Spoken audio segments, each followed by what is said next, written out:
जय हिंद दोस्तों, स्वागत है आपके अपने YouTube channel yes for study में। आज हम सब फिर एक नए वीडियो के साथ क्लास की शुरुआत करते हैं। आज की आपकी वीडियो दोस्तों आपके आने वाले सीटेट एग्जाम के लिए मोस्ट इंपॉर्टेंट है। जैसा कि इस श्रृंखला में हम सब प्रीवियस ईयर क्वेश्चन पेपर को कवर कर रहे हैं, आज हम सब फिर एक नए प्रीवियस ईयर क्वेश्चन पेपर को कवर करेंगे। दोस्तों आपके सीटेट एग्जाम के लिए सबसे ज़्यादा इंपॉर्टेंट स्टडी मटेरियल कुछ है तो वह होता है आपका प्रीवियस ईयर क्वेश्चन पेपर। आप प्रीवियस ईयर क्वेश्चन पेपर को सॉल्व करते समय क्वेश्चन की लैंग्वेज का समझने का जरूर प्रयास करिएगा, क्योंकि दोस्तों सीटेट में सबसे इंपॉर्टेंट जो होता है वो लैंग्वेज का ही खेल होता है। अगर आप क्वेश्चन की लैंग्वेज को समझ गए आप सीटेट में एक अच्छा स्कोर ला सकते हैं। इसमें जो क्वेश्चन होते हैं दोस्तों, सारे क्वेश्चन ऐसे पूछे जाते हैं, ऑप्शन से आपको लगेगा कि जैसे ऑप्शन चारों सही हैं, लेकिन चारों नहीं सही होते। उसमें जो सबसे ज़्यादा सही होगा दोस्तों उसको आपको टिक करना होता है। इसलिए आप प्रीवियस ईयर को सॉल्व करते समय क्वेश्चन किस प्रकार घुमा फिरा के पूछ रहा है दोस्तों उसको समझने का प्रयास जरूर करिएगा। और पूरे सीटेट में दोस्तों आप कोई भी सब्जेक्ट हो उसमें एक चीज़ आप जरूर ध्यान दीजिएगा, इसमें जो बालक होता है वो केंद्र होता है, सर्वे सर्वा बालक होता है दोस्तों। बालक को आप कोई भी ऑप्शन ऐसा दिखे जिसमें बालक को गलत दिखाया गया है, वही ऑप्शन कभी नहीं आपका सही होगा। इसमें बालक की कभी गलती होगी ही नहीं दोस्तों। सब चीज़ गलत हो सकते हैं, टीचर गलत हो सकता है, पढ़ाने का तरीका गलत हो सकता है, जो आपके इंस्ट्रूमेंट है वह गलत हो सकते हैं, लेकिन बालक इसमें कभी गलत नहीं होता है। इसलिए आप केंद्र में हर समय किसको रखेंगे? बालक को रखेंगे। हम सब दोस्तों आज जो पेपर सॉल्व करेंगे वह पेपर आपका 12 जनवरी को पूछा गया था। 12 जनवरी 2023 को जो आपका एग्जाम हुआ था सीटेट को, उसी में पूछा गया था। इसमें हम सब सीडीपी को कवर कर चुके हैं। आज हम सब सामाजिक अध्ययन जो होता है दोस्तों 60 क्वेश्चन उसको कवर करेंगे। 2011 से लेकर दोस्तों 2011 से 2023 तक जितने भी आपके सीटेट एग्ज़ाम हुए हैं आपको इस चैनल पर सभी को कंप्लीट कराया जाएगा। अगर आप इस चैनल पर नए हैं तो चैनल को सब्सक्राइब जरूर कर लीजिए दोस्तों, और आप इस प्लेलिस्ट को एक्सेस ज़रूर कर लीजिए। यहाँ पे हम सब यह पेपर 2 के लिए है, लेकिन पेपर 1 के लिए आपको इसी प्लेलिस्ट में 50 से ज़्यादा वीडियो मिल जाएंगे जो कि ऑलरेडी अपलोड कर चुके हैं। दोस्तों आप सब नए होंगे चैनल जरूर सब्सक्राइब करिए। आइए हम सब आगे बढ़ते हैं और क्लास की शुरुआत करते हैं। यहाँ से दोस्तों सोशल साइंस के क्वेश्चन शुरू होते हैं। इसमें टोटल 60 क्वेश्चन आते हैं और हम सब 60 क्वेश्चन को कवर करेंगे। इसमें जो पहला क्वेश्चन पूछा गया था, महाजनपद के राजाओं शासकों ने नियमित रूप से कर वसूले, निम्नलिखित में से कौन से कर के स्रोत थे? किसकी बात कर रहे हैं दोस्तों? महाजनपद के राजाओं के बारे में बात हो रही है। आपसे पहले कुछ कथन दिए गए हैं। फसलों पर कर, शिल्पकारों पर कर, व्यापारियों पर कर, तीर्थयात्रियों पर कर। ऑप्शन हम इसमें देखते हैं। जो ऑप्शन है इसमें पहला ऑप्शन है, करें ए, बी और सी सही है। बी ऑप्शन है दोस्तों ए, बी और डी सही है। सी ऑप्शन है ए और बी सही है। फिर लास्ट ऑप्शन है ए और डी सही है। इसमें करेक्ट आंसर आपका फर्स्ट हो जाएगा दोस्तों, ए, बी और सी सही है। तीर्थ यात्रियों पर कर नहीं वसूले थे, बाकी तीनों पर कर वसूला गया था। नेक्स्ट क्वेश्चन की तरफ बढ़ते हैं। अगला जो क्वेश्चन है दोस्तों कथन से संबंधित है। इसमें पहला जो कथन दिया गया है, सम्राटों को राजाओं की तुलना में ज़्यादा संसाधनों की आवश्यकता होती थी। कथन सेकंड है, सम्राटों के पास बड़ी संख्या में कर इकट्ठा करने वाले अधिकारी होते थे। ऑप्शन हम इसमें देख लेते हैं। पहला ऑप्शन है, करें एक सही है परंतु 2 गलत हैं। बी ऑप्शन है दोस्तों एक गलत है परंतु 2 सही हैं। ऑप्शन सी है, करें 1 और 2 दोनों सही हैं तथा 1 2 की सही व्याख्या करता है। या फिर लास्ट ऑप्शन है, करें 1 और 2 दोनों सही हैं परंतु 1 2 की सही व्याख्या नहीं है। तो इसमें जो कि करेक्ट आंसर आपका हो जाएगा option number C is right answer. 1 और 2 दोनों सही हैं, एक जो है 2 की सही व्याख्या करता है। C is right answer. अगले क्वेश्चन पे बढ़ते हैं। निम्नलिखित में से कौन सा दिल्ली सल्तनत का भाग नहीं है दोस्तों? इसमें से कौन सा दिल्ली सल्तनत का भाग नहीं था उसको आपको बताना है। पहला है राजपूत वंश, मंगोल, प्रारंभिक तुर्की शासक या फिर सैयद वंश। तो इसमें जो कि आपका राइट आंसर हो जाएगा ऑप्शन नंबर बी दोस्तों, मंगोल जो है यह दिल्ली सल्तनत का भाग नहीं था। Option B is right answer. अगले क्वेश्चन पे बढ़ते हैं। निम्नलिखित में से कौन सा 12वीं शताब्दी में प्रौद्योगिक एवं शैली संबंधी दिखाई पड़ने वाला परिवर्तन था दोस्तों? पहला ऑप्शन है चापाकार एवं चूना पत्थर सीमेंट का प्रयोग। ऑप्शन बी है अनुप्रस्थ तोड़ा निर्माण एवं चूना पत्थर सीमेंट का प्रयोग। ऑप्शन सी है अनुप्रस्थ तोड़ा निर्माण एवं चापाकार। ऑप्शन डी है चापाकार अनुप्रस्थ तोड़ा निर्माण एवं चूना पत्थर सीमेंट का प्रयोग। तो इसमें जो कि करेक्ट आंसर आपका हो जाएगा option number A is right answer, चापाकार एवं चूना, पत्थर एवं सीमेंट का प्रयोग। अगले क्वेश्चन पे बढ़ते हैं। अगला जो क्वेश्चन है, निम्नलिखित कथनों पर विचार करें तथा उपयुक्त विकल्प का चयन करें। कथन जो दिया गया है इसमें दोस्तों, पहले कथन को समझते हैं। कथन फर्स्ट है, 12वीं शताब्दी के अभिलेख संकेत करते हैं कि वर्ण के बजाय जाति समाज के संगठन का आधार बनी। जो दूसरा कथन है, एकता के विचार को प्रोत्साहित करने के लिए कई जनजातियां एवं विशेषज्ञता प्राप्त शिल्पकारों की जातियों का दर्जा दे दिया गया। अब हम ऑप्शन इसमें देख लेते हैं। इसमें जो ऑप्शन है, करें कथन एक गलत है परंतु दो सही है। ऑप्शन बी दोस्तों, कथन एक सही है परंतु दो गलत है। ऑप्शन सी है दोस्तों, कथन एक और दो दोनों सही है परंतु दो एक ही सही व्याख्या नहीं है। ऑप्शन डी है दोस्तों, करें कथन एक और दो दोनों सही है तथा दो एक ही सही व्याख्या है। तो इसमें जो कि आपका राइट आंसर हो जाएगा option number B is right answer, कथन एक सही है दोस्तों परंतु दो इसमें गलत है। B is right answer. Next question पे बढ़ते हैं। नीचे दिए कथनों पर विचार करें तथा उपयुक्त विकल्प का चयन चुनें। इसमें जो पहला कथन है, कथन फर्स्ट, ईस्ट इंडिया कंपनी के कुछ नियम सिपाहियों की धार्मिक भावनाओं और आस्थाओं को ठेस पहुंचाते थे। कथन सेकंड है दोस्तों, 1824 में सिपाहियों ने समुद्र के रास्ते बर्मा जाने से मना कर दिया परंतु जमीन के रास्ते जाने का प्रस्ताव दिया। अब ऑप्शन हम देख लेते हैं, इसमें कौन सा ऑप्शन सही है और कौन ऑप्शन गलत है। पहला ऑप्शन है, कथन एक सही है परंतु कथन दो गलत है दोस्तों। ऑप्शन बी है, एक और दो दोनों सही हैं परंतु दो एक ही सही उदाहरण नहीं है। ऑप्शन सी है, कथन एक गलत है परंतु दो सही है। ऑप्शन डी दोस्तों, करें कि एक और दो दोनों सही हैं तथा दो एक का सही उदाहरण है। तो option D is right answer दोस्तों, ऑप्शन डी आपका सही आंसर होगा। नेक्स्ट क्वेश्चन पे बढ़ते हैं। अगला जो क्वेश्चन है दोस्तों, इसमें आपको मिलान करना है। जनजातियों का उनके प्रभाव वाले क्षेत्र के साथ सुमेल कीजिए। तो पहले हम जनजातियों को देखते हैं, फिर जो उनके प्रभाव वाले क्षेत्र हैं उनसे मिलान करना है। तो हम आपको मिला के ही बता देते हैं दोस्तों। पहले हम इसको क्वेश्चन को ऊपर करते हैं। खोखर लिखा है दोस्तों, खोखर किससे संबंधित है? खोखर आपका पंजाब से संबंधित था। और लंगाह दोस्तों, लंगाह जो होता है वह मुल्तान से संबंधित था। ऑप्शन आपका फर्स्ट में चला जाएगा। जो बलोच है, बलोच दोस्तों ये भारतीय उपमहाद्वीप के उत्तर पश्चिम में है। कहाँ पे है? भारतीय उपमहाद्वीपों के उत्तर पश्चिम में क्या है? बलोच है। और यहाँ पे डी होना चाहिए। तो गड्डी जो है आपका पश्चिम हिमालय से संबंधित है। आपका ये मिलान हो गया। अगले क्वेश्चन की तरफ हम सब चलते हैं। अगला जो क्वेश्चन है, ब्रिटिश शासन की आदिवासी मामले पर भूमिका के संदर्भ में कथनों पर विचार करें, सही विकल्प का चयन करें। हम सबसे पहले कथन को समझते हैं। इसका कथन क्या है? कथन ए जो है दोस्तों, ब्रिटिश शासन के तहत आदिवासी मुखियाओं के कार्यों और ताकत में बहुत परिवर्तन आया। कथन सेकंड है दोस्तों, बी कथन है, आदिवासी मुखियाओं को कई गांवों पर ज़मीनों का मालिकाना मिला और साथ में ज़मीन को किराए पर देने का अधिकार मिला। अब इसमें कौन सा ऑप्शन सही है उसको समझते हैं। पहला ऑप्शन है, करें ए सही है, बी गलत है।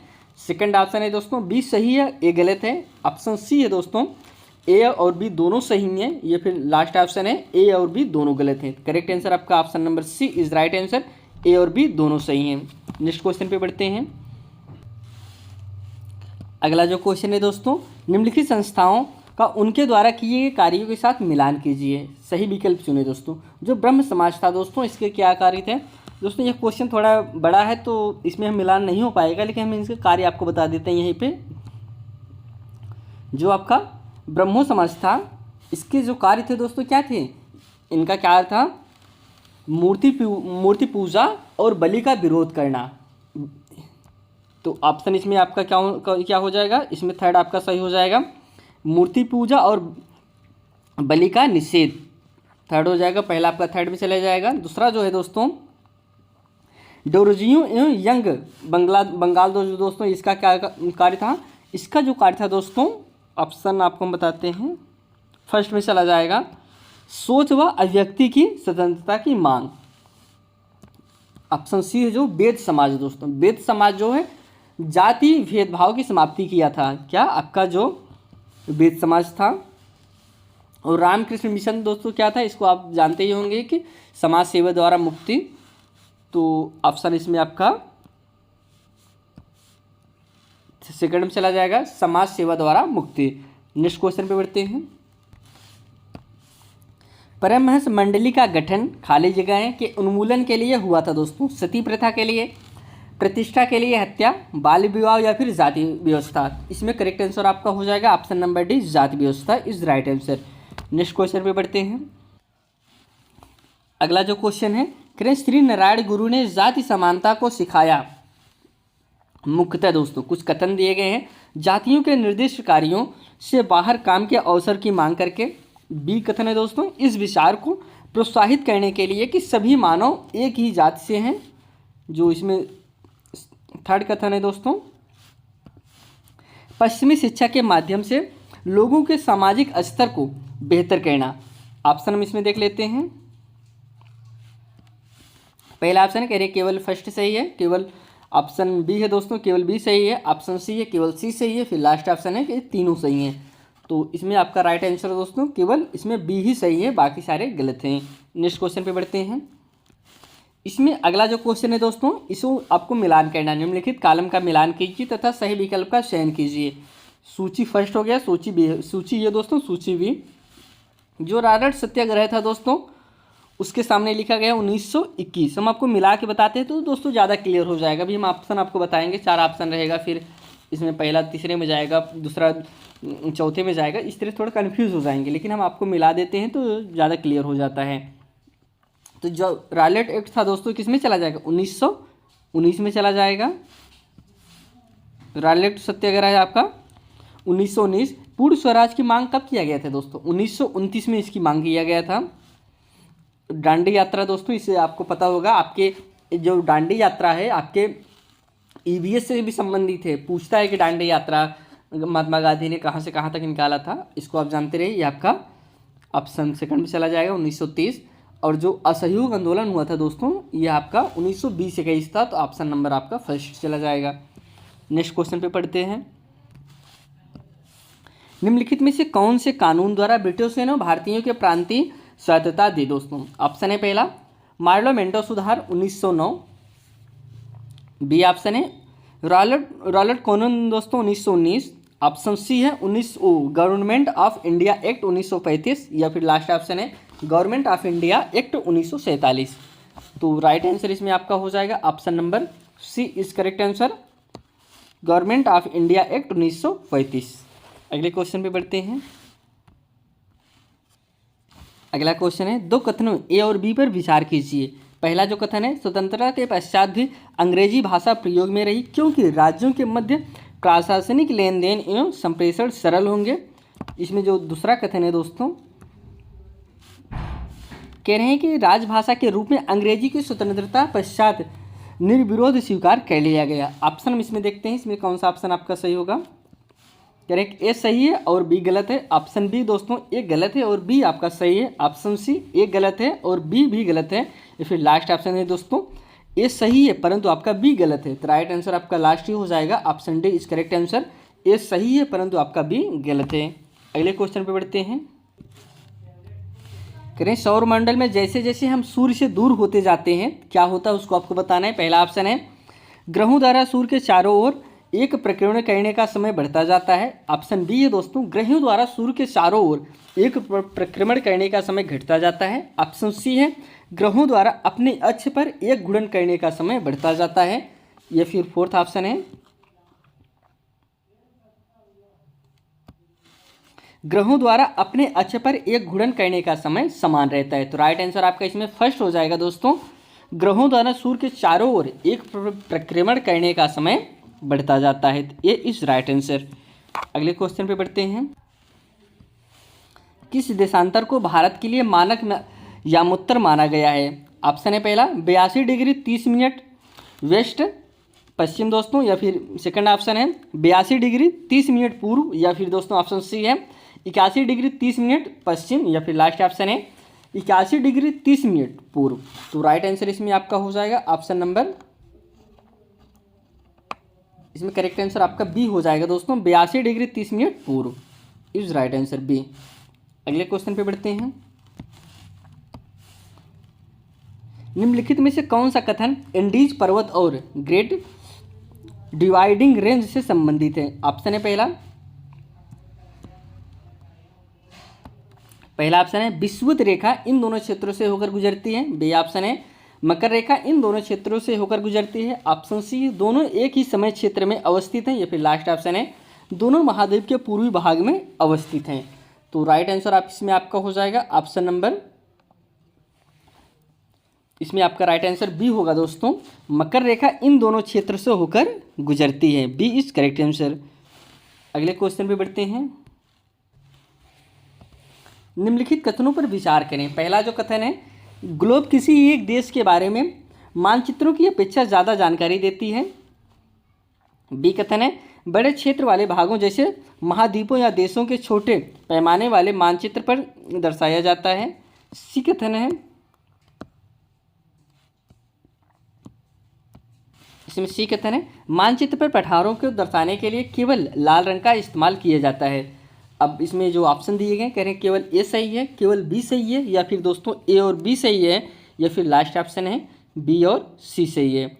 तो इसमें राइट आंसर आपका बी हो जाएगा दोस्तों, केवल इसमें बी सही है, बाकी आपका ए और सी गलत है। नेक्स्ट क्वेश्चन पे बढ़ते हैं। जैवमंडल में सभी जीवित जीव जंतु, ऑप्शन है दोस्तों पहला एक दूसरे से परस्पर संबंधित हैं पर निर्भर नहीं है। ऑप्शन बी दोस्तों एक दूसरे पर परस्पर निर्भर हैं पर संबंधित नहीं है। ऑप्शन सी ना तो एक दूसरे पर परस्पर संबंधित है ना ही निर्भर हैं दोस्तों, या फिर लास्ट ऑप्शन है एक दूसरे से परस्पर संबंधित और निर्भर भी हैं, संबंधित और निर्भर भी हैं। तो राइट आंसर इसमें आपका हो जाएगा ऑप्शन नंबर आपका डी होगा दोस्तों, एक दूसरे पर परस्पर संबंधित हैं और उन पे दोस्तों निर्भर भी हैं। Option D is right answer. अगले क्वेश्चन पे बढ़ते हैं। अगला जो क्वेश्चन है कह रहे हैं भारतीय उपमहाद्वीप में जिन पशुओं का उपचार डिक्लोफिनैक एक पीड़ानाशी दवाई से किया जाता था, उनके उपमार्जन उपरांत गिद्ध किडनी खराब होने से मर रहे थे, उनको बचाने के लिए कौन से कदम प्रासंगिक हैं? ऑप्शन है, पहले हम कथन इसमें देख लेते हैं। इसमें पहला कथन है डिक्लोफिनैक के उत्पादन पर रोक।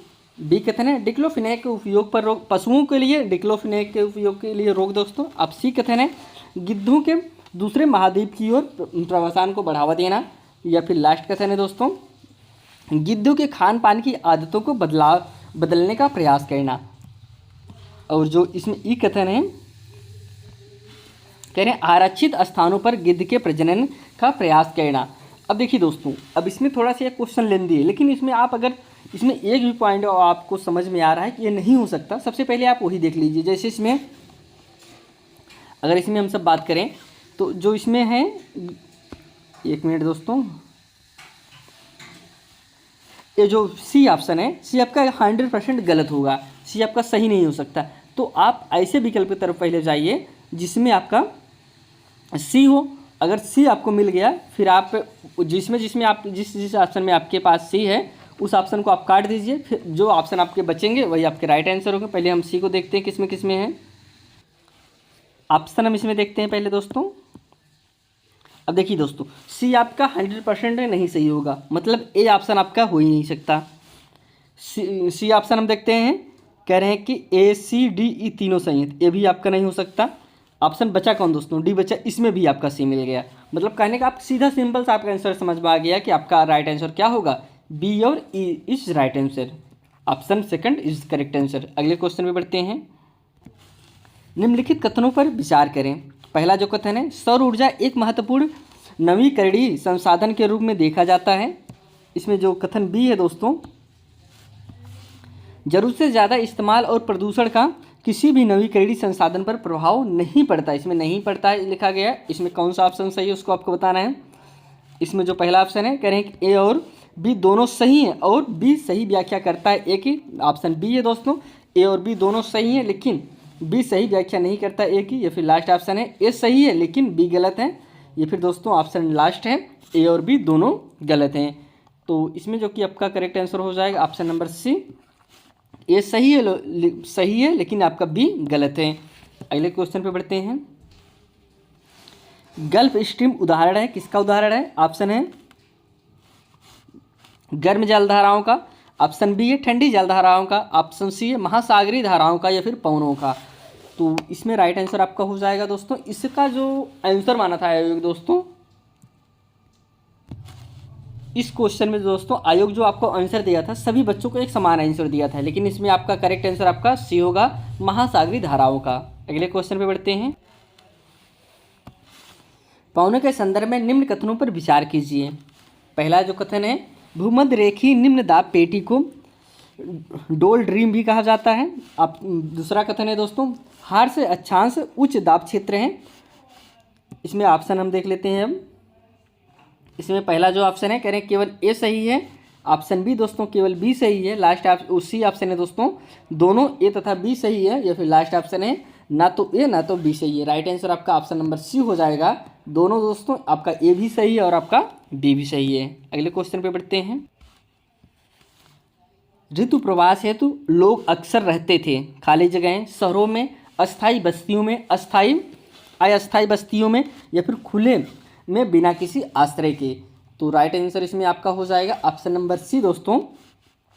ऋतु प्रवास है तो लोग अक्सर कहाँ रहते थे? अस्थायी बस्तियों में रहते थे, क्योंकि दोस्तों बारिश में अलग जगह अपना टेंट लगा लेते थे, गर्मी में अलग जगह, जाड़े में अलग जगह, तो यह आपका अस्थायी बस्तियाँ कही जाती थी। Option C is right answer. अगले क्वेश्चन पे चलते।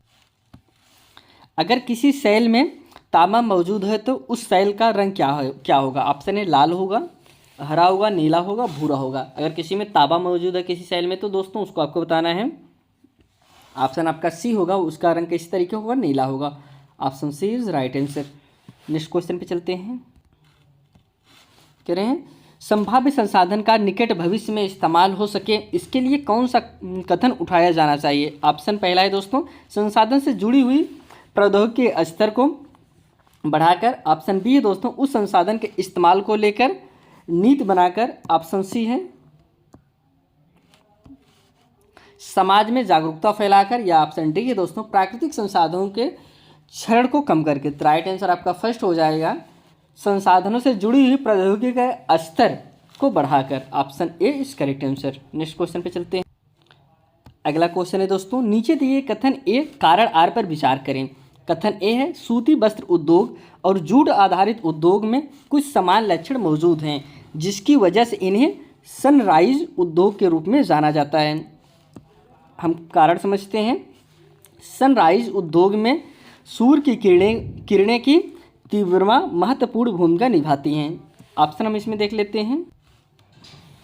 पहला ऑप्शन है करें कि ए और आर दोनों सही हैं और आर सही व्याख्या करता है ए की। ऑप्शन बी है ए और आर दोनों सही हैं लेकिन आर सही व्याख्या नहीं है ए की। ऑप्शन सी है ए सही है लेकिन आर गलत है। ये फिर लास्ट ऑप्शन है ए और आर दोनों गलत है। करेक्ट आंसर आपका इसमें डी हो जाएगा, ए और आर दोनों गलत हैं। अगले क्वेश्चन में बढ़ते हैं। हमारे राष्ट्रीय गान के बंगाली में हिंदी अनुवाद किसने किया था? ऑप्शन है रविंद्रनाथ टैगोर ने, बंकिम चंद्र चट्टोपाध्याय ने, सरोजिनी नायडू ने, या फिर सुभाष चंद्र बोस ने। इसमें राइट आंसर हो जाएगा ऑप्शन नंबर आपका यह क्वेश्चन दोस्तों अपवाद हो गया था क्योंकि इसमें जो पूछा गया है किसने अनुवाद करवाया था होता तो आपका हो जाता सुभाष चंद्र बोस। तो ऑप्शन आपका डी सही हो जाता है। सुभाष चंद्र बोस ने इसे करवाया था ना कि किया था। इसमें किया है पूछे तो किया इसमें कोई नहीं, इसमें तीनों ऑप्शन नहीं होंगे। रविंद्रनाथ टैगोर ने इसे लिखा था तो ऑप्शन इसमें आयोग ने इसे ए माना था, इसको आप जानते रहिए। आयोग ने इसे ए माना था और लेकिन करेक्ट आंसर इसमें अगर ए होता किसने करवाया था तो ऑप्शन डी हो जाता। तो आप जानते रहिए इस पर नंबर जो मिले थे सबको एक समान नंबर दिया गया था। अगले क्वेश्चन में बढ़ते हैं। निम्नलिखित में से क्या विविधता नहीं बल्कि भेदभाव का एक उदाहरण है? ऑप्शन है पहला एक अपार्टमेंट में कुछ परिवार होली का त्यौहार मनाते हैं तो कुछ क्रिसमस। बी ऑप्शन है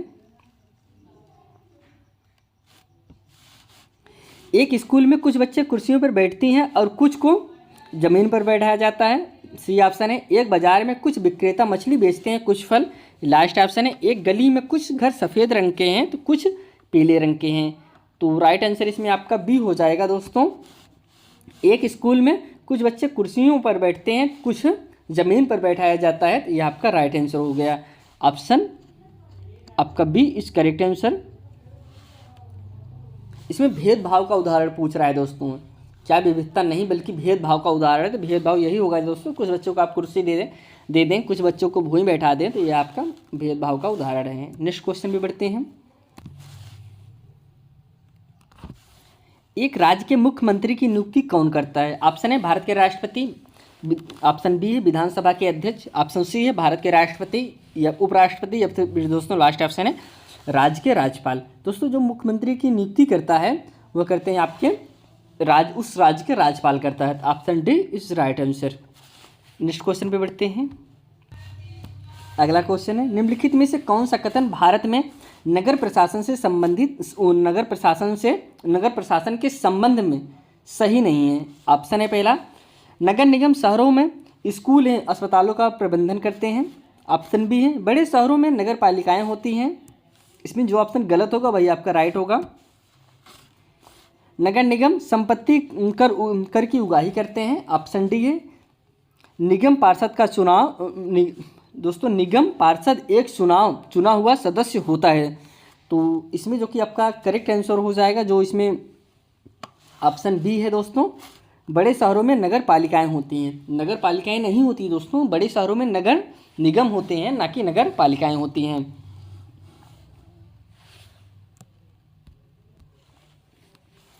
अगला क्वेश्चन है, निम्नलिखित में से कौन स्वरोजगार में संलग्न है? ऑप्शन ए है दोस्तों, एक कपड़े के कारखानों में काम करने वाला श्रमिक। ऑप्शन बी है, एक सौंदर्य प्रसाधन ब्रांड के विक्रेता। ऑप्शन सी है, एक रिक्शा चलाने वाला, या फिर दोस्तों एक ऑप्शन डी है, एक कॉल सेंटर का कर्मचारी। किसमें दोस्तों स्वरोजगार की बात करें, जो उसका खुद का रोजगार है दोस्तों, तो स्वरोजगार के अंतर्गत कौन आएंगे?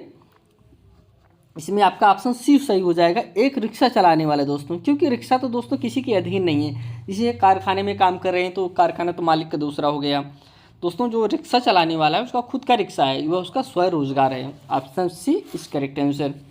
अगले क्वेश्चन में बढ़ते हैं। राजीव के पास 15 एकड़ उर्वर जमीन है, उसे 1 लाख रुपए का ऋण बीज खरीदने के लिए सरकार बैंक से मिला। वह संभवतः किस परिवार से है दोस्तों? दुकानदार है, छोटे किसान है, खेती मजदूर है, बड़ी किसान है। दोस्तों उसके पास 15 एकड़ उर्वर ज़मीन है, उसे 1 लाख रुपए ऋण लिया गया, किस लिए? बीज को खरीदने के लिए। तो वह कैसा परिवार है उसको आपको बताना है। इसमें आपका डी होगा दोस्तों, बड़े किसान हैं, क्योंकि दोस्तों छोटे किसान 15 एकड़ ज़मीन है तो वो छोटे किसान नहीं आएंगे, वह बड़े किसान आएंगे। तो option D is correct answer. अगले क्वेश्चन में बढ़ते हैं। निम्नलिखित में से किस वर्ग के लिए संसद में आरक्षण की मांग लंबे समय से चलती आ रही है? अनुसूचित जातियां दोस्तों, या फिर अनुसूचित जनजातियां, एग्लो इंडियन समुदाय, या फिर दोस्तों महिलाएं। तो इसमें राइट आंसर आपका हो जाएगा ऑप्शन नंबर डी दोस्तों, महिलाओं के लिए आरक्षण की बात काफ़ी लंबे समय से चलती आ रही है, लेकिन वर्तमान समय में दोस्तों महिलाओं को आरक्षण दे दिया गया 33%। उसको आप जानते रहे, क्योंकि आपका ये क्वेश्चन आप जनवरी में पूछा गया था 2023 के जनवरी में, तो आरक्षण भी जल्दी में मिला, इसलिए इसको आप जानते रहिए कि यह आरक्षण महिलाओं को मिल चुका है। लागू नहीं हुआ है लेकिन संसद में यह पास हो गया है, इसको जानते रहिए। नेक्स्ट क्वेश्चन पे बढ़ते हैं। अगला क्वेश्चन है, अमर जीवारी एक दोस्तों खाली जगह के अनुभवों का विवरण करती है, एक आत्मकथा है दोस्तों। किसकी? आध्यात्मिक गुरु के, गृह सेवक की, गृहिणी की, या फिर दलित की दोस्तों? किसकी आत्मकथा है? यह दोस्तों इसमें गृहिणी की है। Option number C is correct answer. अगले क्वेश्चन पे बढ़ते हैं। उच्चतम न्यायालय ने किस मौलिक अधिकार का विस्तार करते हुए जीविका के आधार को उसका एक अंग बताया? स्वतंत्रता का अधिकार, समानता का अधिकार, जीवन का अधिकार, या फिर शोषण के विरुद्ध अधिकार? तो राइट आंसर इसमें आपका सी हो जाएगा दोस्तों, जीवन का अधिकार इज राइट आंसर। अगले क्वेश्चन पे बढ़ते हैं। अगला जो क्वेश्चन है, निम्नलिखित में से कौन कौन से भारतीय संविधान के वैध कार्य है दोस्तों? पहला इसमें कथन दिया गया है, यह कुछ हद तक विश्वास पैदा करता है जो कि विभिन्न प्रकार के लोगों के साथ साथ रहने के लिए आवश्यक है। बी कथन है इसमें यह उल्लेख करता है कि सरकार का गठन कैसे होगा। सी कथन है यह अभिव्यक्त करता है कि कौन कैसे और किस आस्था का पालन करेगा। ऑप्शन इसमें अब देख लेते हैं। पहला जो ऑप्शन है दोस्तों करें केवल ए सही है, केवल ए और बी सही है। फिर बी ऑप्शन है दोस्तों करें बी और सी सही है, या फिर इसमें ऑप्शन सी है ए और सी सही है, या फिर लास्ट ऑप्शन है दोस्तों आपका ए बी और सी सही है। राइट आंसर इसमें आपका फर्स्ट हो जाएगा, इसमें आपका ए और बी दोनों सही हैं। अगले क्वेश्चन पे बढ़ते हैं। निम्नलिखित में से कौन सा घरेलू हिंसा से महिलाओं का संरक्षण अधिनियम 2005 से संबंधित नहीं है। इसमें नहीं पूछा गया है। ऑप्शन है पहला दोस्तों महिलाओं का उसके पति द्वारा यौन उत्पीड़न। ऑप्शन बी है घर के भीतर मौखिक और भावनात्मक धमकियां। ऑप्शन सी है घर के भीतर एक महिला का आर्थिक शोषण, या फिर दोस्तों ऑप्शन डी है महिलाओं की जात के आधार पर सामाजिक भेदभाव। तो राइट आंसर इसमें हो जाएगा ऑप्शन नंबर डी इस करेक्ट आंसर, महिलाओं की जात के आधार पर सामाजिक भेदभाव। अगले क्वेश्चन पे चलते हैं। 1989 में लाया गया एक अत्याचार निवारण कानून निम्नलिखित में से किन्हें संरक्षण प्रदान करने की चेष्टा करता है। पहला ऑप्शन है अन्य पिछड़ा वर्ग। ऑप्शन बी दोस्तों महिलाओं को। ऑप्शन सी है धार्मिक अल्पसंख्यक को, या फिर लास्ट ऑप्शन है अनुसूचित जाति एवं अनुसूचित जनजाति को। तो राइट आंसर इसमें डी हो जाएगा अनुसूचित जाति एवं अनुसूचित जनजाति को। अगले क्वेश्चन पे बढ़ते हैं। मध्याह्न भोजन योजना ने स्कूल में खाली जगहें पूर्वाग्रहों को कम करने में सहायता करें। लैंगिक, जाति, वर्गीय या फिर क्षेत्रीय दोस्तों। तो करेक्ट आंसर इसमें आपका बी हो जाएगा जाति, कास्ट। अगले क्वेश्चन पे बढ़ते हैं। अगला जो क्वेश्चन है दोस्तों करें उच्च प्राथमिक स्तर पर सामाजिक विज्ञान का ध्यान मुख्य रूप में केंद्रित होता है दोस्तों। कथन है विद्यार्थियों को समकालीन मामलों एवं समस्याओं से परिचित कराने पर। बी कथन है परिवार संसाधन व विकास के मामलों से संबंधित सही दृष्टिकोण को विकसित करने पर। सी कथन है भारतीय इतिहास के अध्ययन के माध्यम से बहुलवाद एवं परिवर्तन की संकल्पनाओं पर बल देने पर।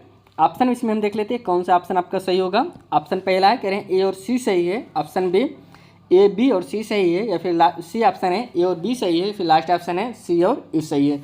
इसमें करेक्ट आंसर आपका बी हो जाएगा, आपका ए भी सही है, बी भी सही है और आपका सी भी सही है। नेक्स्ट क्वेश्चन पे चलते हैं। पांडुलिपियों एवं प्रलेख इतिहासकारों को विस्तृत जानकारी उपलब्ध कराते हैं। यहाँ पर कमाते लिखा है जो कि गलत है, कराते होगा, परंतु उन्हें जनसाधारण द्वारा उपयोग किया जाना कठिन है। क्योंकि दोस्तों ऑप्शन इसमें जो कथन दिए गए हैं पांडुलिपियों का कूटनिवाद करना कठिन है दोस्तों। बी कथन है पांडुलिपियों का कूटनिवाद करना हमेशा एक सरल कार्य है। सी कथन है पांडुलिपियों को मौलिकता की फर्क की चुनौतियाँ, या फिर लास्ट कथन है पांडुलिपियों को ढूंढना सरल है तभी जनसाधारण को आकर्षित नहीं करती। ऑप्शन हम देख लेते हैं इसमें कौन सा ऑप्शन सही होगा। इसमें पहला ऑप्शन है करें केवल ए सही है। ऑप्शन बी दोस्तों करें केवल ए और बी सही है, या फिर इसमें आपका ऑप्शन सी है करें केवल ए और सी सही है, या फिर लास्ट ऑप्शन है केवल सी और डी सही है। राइट आंसर आपका सी हो जाएगा, केवल आपका ए सही है और आपका सी सही है। नेक्स्ट क्वेश्चन पे बढ़ते हैं। सीखने से संबंधित अक्षमता दोस्तों लर्निंग डिसेबिलिटी वाले विद्यार्थी श्रेष्ठ रूप से दूसरे विद्यार्थी के साथ सीख सकते हैं। ऑप्शन है पहला विशिष्ट, विशेष, समावेशी, या फिर दोस्तों डिजिटल। तो राइट आंसर इसमें आपका हो जाएगा option number C correct answer समावेशी। अगले क्वेश्चन पे बढ़ते हैं। निम्नलिखित कथन मानसिक उद्दीलित ब्रेन स्ट्रोमिंग से संबंधित है दोस्तों। पहला कथन है ब्रेन स्ट्रोमिंग विद्यार्थियों के किसी विषय पर विचार को विस्तृत करने में मददगार होती है। इसमें कथन बी है दोस्तों ऐसे छात्र जो ब्रेन स्टॉर्मिंग का अभ्यास करते हैं ज़्यादा विश्लेषणात्मक हो जाते हैं। सही विकल्प का चयन करें। हम ऑप्शन पहले देखते हैं। कथन ए सही है जबकि कथन बी गलत है। ऑप्शन बी है दोस्तों कथन बी सत्य है जबकि कथन ए गलत है। ऑप्शन सी है दोनों दोस्तों ए और बी दोनों सत्य हैं, या फिर लास्ट ऑप्शन है केवल कथन ए सही है। तो करेक्ट आंसर इसमें आपका हो जाएगा ऑप्शन डी। ऑप्शन में आपका केवल ए सही है, बाकी बी आपका गलत है। अगले क्वेश्चन पे बढ़ते हैं। एक अध्यापक विद्यार्थियों को छोटे छोटे समूह में बांटकर हर समूह को अलग अलग काम देता है। जब तक विद्यार्थी अपने समूह में काम कर रहे हैं, अध्यापक को दोस्तों क्या चाहिए? ऑप्शन पहला है सदुपयोग करते हुए श्यामपट्ट को समय के सदुपयोग करते हुए श्यामपट्ट को साफ कर लेना चाहिए, पहला ऑप्शन है। इसमें जो बी ऑप्शन है दोस्तों, अगले शिक्षण बिंदु को पढ़ने की तैयारी कर लेनी चाहिए, पढ़ाने की तैयारी कर लेना चाहिए। ऑप्शन सी है समय का सदुपयोग करते हुए प्रश्न पत्र तैयार कर लेना चाहिए। ऑप्शन डी है एक समूह से दूसरे समूह जाकर विद्यार्थियों की समस्या का निवारण करना चाहिए तथा उसकी प्रगति की जांच करनी चाहिए। अब ऐसे क्वेश्चन के लिए दोस्तों आप समझिए कि कौन सा ऑप्शन आपका पॉजिटिव ऑप्शन होगा। तो ऑप्शन आपका इसमें आप जो डी है वह राइट होगा। एक समूह से दूसरे समूह में जाकर विद्यार्थियों की समस्याओं का निवारण करना चाहिए तथा उसकी प्रगति की जांच करनी चाहिए। Option D is correct answer. Next question पे बढ़ते हैं। पृथ्वी के मॉडल और एक दिए के साथ कौन से संप्रत्यय पढ़ाए जा सकते हैं? पहला कथन है दिन और रात का होना। ऑप्शन बी है दोस्तों जलवायु परिवर्तन। अब सी कथन है पारंपरिक पवन का बनना, या डी कथन है जल चक्र, या फिर ई कथन है दोस्तों ऋतुओं का बदलना। ऑप्शन इसमें देखते हैं। पहला ऑप्शन है करें ए और बी, डी सही है, या फिर बी ऑप्शन है केवल ए, बी और ई सही है। ऑप्शन सी है दोस्तों केवल ए और ई सही है, या फिर लास्ट ऑप्शन है केवल दोस्तों ए, सी और ई सही है। तो इसमें जो कि करेक्ट आंसर आपका हो जाएगा दोस्तों ऑप्शन नंबर इसमें आपका सी सही होगा, केवल ए और ई सही है। अगले क्वेश्चन पे बढ़ते हैं। प्रारंभिक कक्षा में पृथ्वी में अक्षय एवं गतियों को प्रभावी रूप से समझाने के लिए शिक्षक को चाहिए दोस्तों क्या चाहिए? ऑप्शन पहला जो कथन है दोस्तों करें छात्रों को पृथ्वी का एक चित्र बनाकर उसके बीच में एक रेखा खींचकर अक्ष को प्रदर्शित करने को कहना।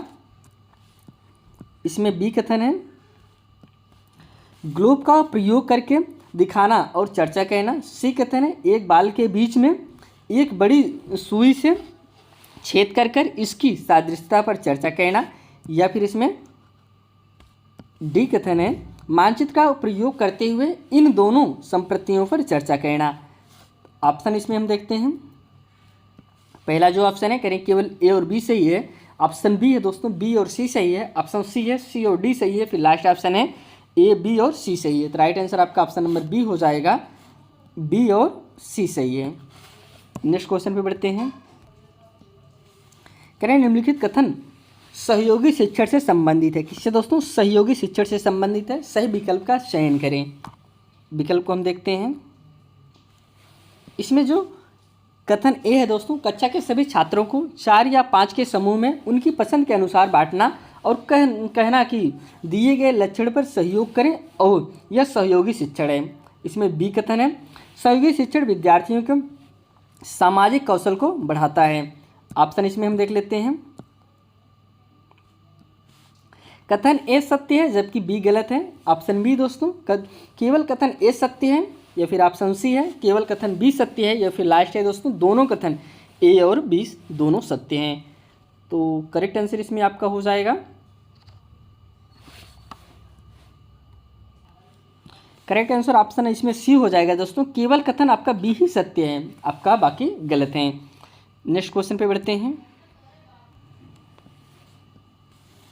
ई रिक्शा का प्रयोग संधारणीय विकास की ओर एक कदम के रूप में समझा जा सकता है। पहला ऑप्शन है दोस्तों साइकिल की तुलना में भी यह पर्यावरण संबंधी प्रदूषण में कम योगदान देता है। इसमें जो बी ऑप्शन है यह ऊर्जा का अनवीकरणीय स्रोत का उपयोग करता है। ऑप्शन सी है यह स्वच्छ ऊर्जा का उपयोग करता है। ऑप्शन डी है दोस्तों यह रिक्शा चालकों को शारीरिक श्रम का उपयोग करता है। तो राइट आंसर इसमें आपका सी हो जाएगा, यह स्वच्छ ऊर्जा का उपयोग करता है। Option C is right answer. अगले क्वेश्चन में बढ़ते हैं। निम्नलिखित कथनों पर विचार करें तथा उपयुक्त विकल्प को चुनें। कथन फर्स्ट है दोस्तों विशेषण क्रियाएं जो पात्रों, सामाजिक समूह या घटनाओं का वर्णन करने के लिए प्रयोग की जाती हैं वे विचारधारा के पूर्वानुमानों को प्रकट करते हैं। अब कथन इसमें जो सेकंड है, ये कक्षा में यह महत्वपूर्ण है कि ऐतिहासिक हस्ती को एक आदर्श के रूप में प्रस्तुत किया जाए, क्योंकि बच्चों को आवश्यकता होती है कि किसी की ओर देखने, उनका अनुकरण करने की। इसमें ऑप्शन इसमें देख लेते हैं। पहला ऑप्शन है कथन 1 और कथन 2 दोनों सही हैं। ऑप्शन बी है कथन 2 सही है परंतु 1 गलत है। कथन ऑप्शन सी है दोस्तों, कथन 1 और 2 दोनों गलत हैं। या फिर लास्ट ऑप्शन है कथन 1 सही है परंतु आपका 2 गलत है। तो राइट आंसर आपका डी हो जाएगा। नेक्स्ट क्वेश्चन की तरफ बढ़ते हैं। विविधता में एकता के विचार की परिचर्चा के दौरान एक शिक्षक उन गीतों के एवं कला के स्वरूपों को विद्यार्थियों के समक्ष प्रस्तुत करता है जो स्वतंत्रता संग्राम के समय देश के विभिन्न भागों में उभरे थे। आगे बढ़ते हैं। शिक्षक कक्षा में निम्नलिखित विविधता के स्वरूप लाता है। ऑप्शन है सांस्कृतिक विविधता, भाषाई विविधता, या फिर धार्मिक विविधता, या फिर दोस्तों क्षेत्रीय विविधता। तो करेक्ट आंसर इसमें हो जाएगा आपका ऑप्शन नंबर ए, सांस्कृतिक विविधता। A is right answer. Next question पे बढ़ते हैं। पृथ्वी के घूर्णन एवं परिक्रमण पर अधिगमकर्ताओं की गलत अवधारणा क्या है दोस्तों? पहला ऑप्शन है पाठ्यक्रम को पूरा करने में बाधक होती हैं। बी का ऑप्शन है दोस्तों प्रश्नों एवं सूचनाओं की अधिकता से बढ़ती हैं। ऑप्शन सी है शिक्षण अधिगम प्रक्रिया को सुदृढ़ करने का अवसर प्रदान करते हैं। ऑप्शन डी है प्रमाणित करती हैं कि अमूर्त भौगोलिक संकल्पनाओं वयस्क होने पर ही विकसित होती हैं। तो राइट आंसर आपका ऑप्शन सी हो जाएगा, शिक्षण अधिगम प्रक्रियाओं को सुदृढ़ करने के अवसर प्रदान करती हैं। अगले क्वेश्चन पे बढ़ते हैं। अगला क्वेश्चन है एक ऐतिहासिक घटना के अगर 2 प्राथमिक स्रोत हैं जो कई पहलुओं में भिन्न है तो क्या सही है और क्या गलत है, यह पहचान करने के लिए क्या पूछा जा सकता है? ऑप्शन है इसमें जो पहला ऑप्शन है किस स्रोत के पास स्पष्ट सुलेख हैं। ऑप्शन बी है 2 तर्जुमाओं में भिन्नता के कारण क्या है। ऑप्शन सी है दोनों में से किसकी रचना तत्कालीन प्रभावशाली अधिकारी के आदेश पर हुई है। लास्ट ऑप्शन है 2 स्रोतों में कौन सा लिखित रूप में था। तो इसमें जो कि आपका करेक्ट आंसर हो जाएगा दोस्तों option number B is correct होगा। 2 तर्जुमाओं में भिन्नताओं के कारण क्या है। Option B is right answer. Next question पे बढ़ते हैं।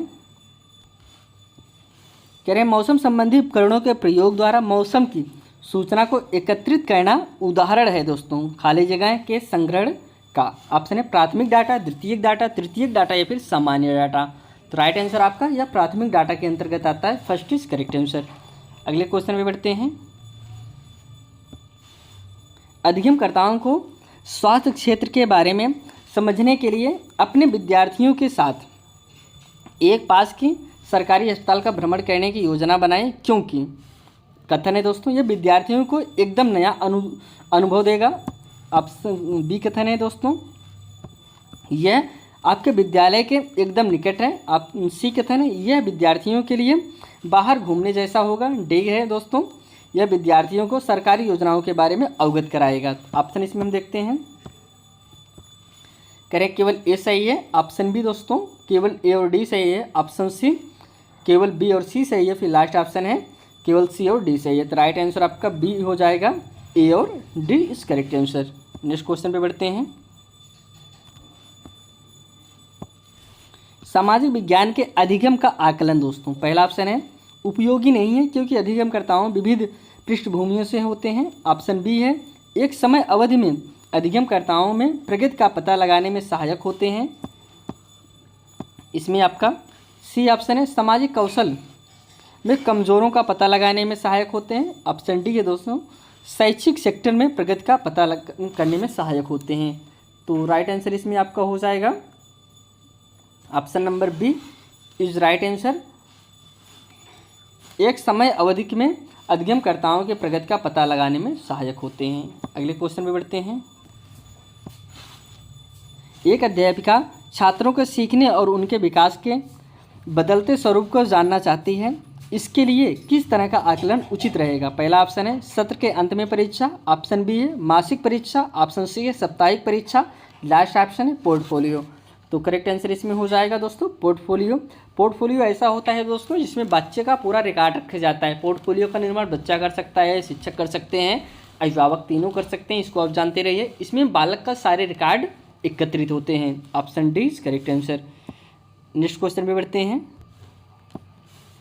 शिक्षण की किस अवस्था में अध्यापक शिक्षण के उद्देश्यों की पूर्ति की जानकारी के लिए उपयुक्त मूल्यांकन विधि के चयन संबंधी निर्णय लेगा? पहला ऑप्शन है शिक्षण की पूर्व सक्रिय अवस्था, ऑप्शन बी है दोस्तों शिक्षण के अंत में सक्रिय अवस्था, शिक्षण के थर्ड ऑप्शन है शिक्षण के चिंतन की अवस्था, लास्ट ऑप्शन है शिक्षण की उत्तर सक्रिय अवस्था। तो राइट आंसर आपका फर्स्ट हो जाएगा शिक्षण की पूर्व सक्रिय अवस्था। अगले क्वेश्चन पे बढ़ते हैं। कथन कपड़ों को वहाँ बनाया जा सकता है जहाँ कपास जल के स्रोत, कामगारों की आबादी एवं नौ परिवहन के लिए परिवहन तंत्र सभी उपलब्ध हों। निम्नलिखित का उदाहरण है। किसका उदाहरण उसको आपको बताना है। पहला ऑप्शन है क्षेत्रीय संगठन, स्थानिक, अन्योन्य क्रिया या फिर जनसांख्यिकी। तो राइट आंसर इसमें हो जाएगा ऑप्शन नंबर सी दोस्तों स्थानिक अन्योन्य क्रिया। नेक्स्ट क्वेश्चन पे बढ़ते हैं। निम्नलिखित में से केस 1 दोस्तों और 2 पर विचार करें तथा उपयुक्त विकल्प का चयन कीजिए। केस जो फर्स्ट है दोस्तों, करें विद्यार्थियों को दिशा निर्देश के साथ एक प्रायोजन दी गई, प्रायोजन को 15 दिनों में जमा करना है। यह कि फोल्डरों का मूल्यांकन प्रस्तुतिकरण एवं चित्रण की अंतर्व्यस्तता और सुव्यवस्थितता पर होगा। अब सेकंड जो है, करें विद्यार्थियों को उनके प्रायोजन की विषय वस्तु का निर्णय एवं चर्चा के लिए प्रोत्साहित किया गया। संपूर्ण प्रक्रिया के दौरान उनकी प्रगति पर चर्चा के लिए उन्हें शिक्षक से मिलना था। शिक्षक ने कार्यान्वित प्रक्रिया को ध्यान में रखते हुए प्रायोजन का मूल्यांकन किया। ऑप्शन इसमें हम देख लेते हैं। पहला ऑप्शन है करें केस 1 और केस 2 दोनों रचनात्मक आकलन का उदाहरण है। ऑप्शन बी है कि केवल केस 1 रचनात्मक आकलन का उदाहरण है दोस्तों, या फिर सी ऑप्शन है केवल केस 2 रचनात्मक आकलन का उदाहरण है। लास्ट ऑप्शन है दोनों दोस्तों रचनात्मक आकलन का उदाहरण नहीं है। तो राइट आंसर इसमें आपका हो जाएगा option number C is correct answer. केवल केस 2 रचनात्मक आकलन का उदाहरण है। C is right answer. यहाँ पे आज हम सब दोस्तों 60 क्वेश्चन को कवर किए जो आपका एसएसटी है और यह प्रीवियस ईयर क्वेश्चन पेपर है। यह पेपर आपका 12 जनवरी को पूछा गया था। अगर आप इस चैनल पर नए तो चैनल को सब्सक्राइब जरूर कर लीजिए दोस्तों। यहाँ पे आपको सभी क्लासें उपलब्ध कराई जाएंगी। प्रीवियस ईयर क्वेश्चन पेपर 2011 से लेके 2023 तक जितने भी आपके सीटेट एग्जाम हुए हैं यहाँ पे सभी पेपर को कवर कराया जाएगा। अब इसी के साथ यह क्लास यहीं समाप्त करते हैं। आपसे फिर एक नए वीडियो में मिलते हैं। तब तक के लिए दोस्तों धन्यवाद।